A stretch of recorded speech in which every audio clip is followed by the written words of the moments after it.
All right, let's talk about a series that kicks off with this absolutely brilliant, unique idea, but somehow ends up splitting its entire fandom right down the middle.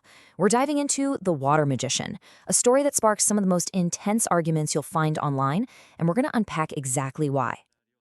Okay, so it all starts with this one simple wish from our main character, Rio. And you gotta remember this line, because this single sentence, it sets up the entire story. It's the core promise that fans just can't agree on whether the author actually delivered or just completely threw away. So let's just start at the very beginning. What was the whole idea behind this series? Well, it was the promise of a simple, slow life. The setup is a classic if you're into the Isekai or another world genre. You've got this young guy, Rio, who dies and gets a second shot at life. But here's the twist. He's not asked to be some big hero or defeat a demon king. Nope. His only request is to just live a quiet, relaxing life. Sounds pretty straightforward, right? And this is where the story really hooks you. The first few volumes of The Water Magician weren't just good. A lot of people felt they were refreshingly smart and different, which made it stand out in a really crowded field. What's so wild here is the pacing. I mean, think about it. The story doesn't rush at all. Rio spends 2 full decades completely alone in a forest. This is not your typical power fantasy where the hero's saving the world by next Tuesday. This is a long, slow burn story about survival and figuring things out on your own. And this right here is what made the beginning so cool for so many readers. Rio doesn't just, wave his hands and shout some magic words. He tackles magic like he's a scientist. He's actually using his knowledge of chemistry from his past life to understand and control water at the molecular level. It's so methodical, so logical, and just incredibly satisfying to follow along with. And honestly, this description from fans just hits the nail on the head. The early parts of The Water Magician really did feel like a fantasy version of a survival story. It was all about one guy against the wilderness, using his brains and his will to master his surroundings. That unique vibe is what built its initial, very passionate fan base. But that all changes. After those 20 years of being totally alone, Rio finally meets another person. And for a huge chunk of the fandom, this is the exact moment the story takes a sharp, controversial turn away from everything they loved about it. This quote from a Reddit user, Sintobus, just perfectly captures that feeling of whiplash. Imagine being super invested in this serious survivalist story, and then suddenly feeling like you're reading a totally different book.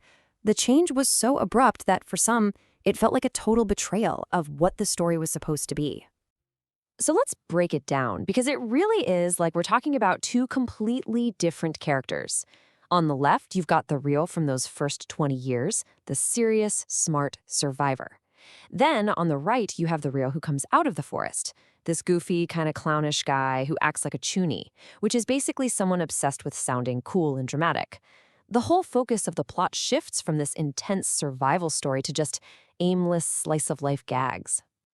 And here are the kinds of little things that just drive some fans up the wall. The same guy who once manipulated H2O molecules is now yelling dramatic spell names he knows he doesn't need. He writes off an entire empire, not because of their politics or anything, but just because he thinks their name sounds uncool. It's such a jarring change from the character we first met. Which brings us right to the heart of the whole debate. The fandom is completely split. Is this change a brilliant, subtle piece of character development, or did the author just, ruin a perfectly good story?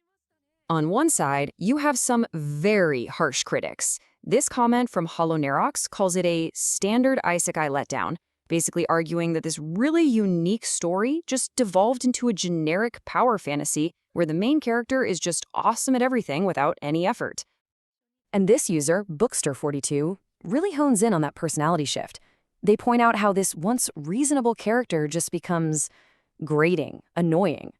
For this side of the argument, the story lost all its tension and its interesting protagonist at the same time. But then you have the other side. And this point from Ezekiel23 offers a really fascinating defense. I mean, think about it. After 2 decades of total isolation with no one to talk to, wouldn't a person kind of lose their social skills? Could Ryo's bizarre chuuni personality actually be a realistic take on someone who's gone a little stir-crazy? For these fans, it's not bad writing. It's actually character depth. So here's how it all breaks down.